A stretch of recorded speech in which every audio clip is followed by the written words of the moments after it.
തനിച്ചാകുമെന്ന പേടിയില് അടിമയായി ജീവിക്കുന്ന ചിലരുണ്ട്.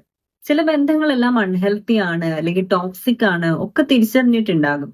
പക്ഷേ തനിച്ചായി പോകും എന്നുള്ളൊരു പേടി കാരണം, ഒറ്റയ്ക്ക് തനിക്ക് ജീവിക്കാൻ കഴിയില്ല എന്നുള്ള തെറ്റായ ഒരു ധാരണ കാരണം പലരും ബന്ധങ്ങൾക്കുള്ളിൽ ഇങ്ങനെ കുടുങ്ങിക്കിടന്ന് ശ്വാസം മുട്ട് അനുഭവിക്കാറുണ്ട്.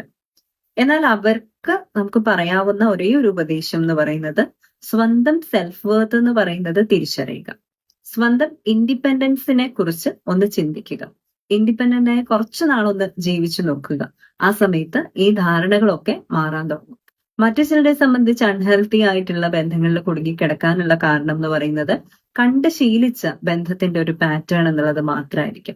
അൺപ്രഡിക്റ്റബിൾ ആയിട്ടുള്ള അൺഹെൽത്തി ആയിട്ടുള്ള റിലേഷൻഷിപ്പ് പാറ്റേണുകൾ തന്റെ പ്രൈമറി കെയർ ഗിവേഴ്സിൽ നിന്ന് കണ്ടു വളർന്നവർക്കും ഇത്തരത്തിലുള്ള അൺഹെൽത്തി ആയിട്ടുള്ള ടോക്സിക് ആയിട്ടുള്ള ബന്ധങ്ങളിൽ ഇതൊക്കെ സ്വാഭാവികമാണ് എന്ന് കരുതി നിന്നു പോരുന്ന ഒരു ശീലമുണ്ട്. പക്ഷെ കാലക്രമേണ അവർ തന്നെ പറയും, എന്താണെന്നറിയില്ല, എനിക്ക് എന്നെ എവിടെയൊക്കെയോ നഷ്ടപ്പെടുത്തി എന്നൊരു തോന്നൽ വരുന്നുണ്ട്. എനിക്ക് എന്റെ മെന്റൽ ഹെൽത്ത് തീരെ ഓക്കെ അല്ല എന്ന് ചിന്ത വരുന്നുണ്ട്.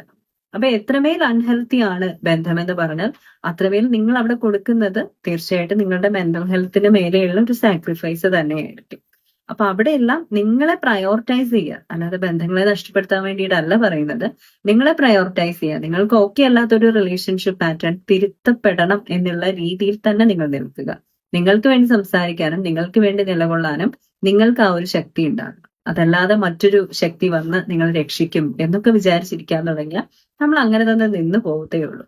അവനവന്റെ ശക്തി അവനവൻ തന്നെ തിരിച്ചറിയുക. അവനവന് വേണ്ട രീതിയിൽ മെന്റൽ ഹെൽത്തിനെ ഇത്തരം പ്രവണതകളിൽ നിന്ന് സ്വയം രക്ഷപ്പെടുത്തുന്ന രീതിയിൽ പ്രയോറിറ്റൈസ് ചെയ്യുക. You deserve a positive life. Let's transfer to inspire.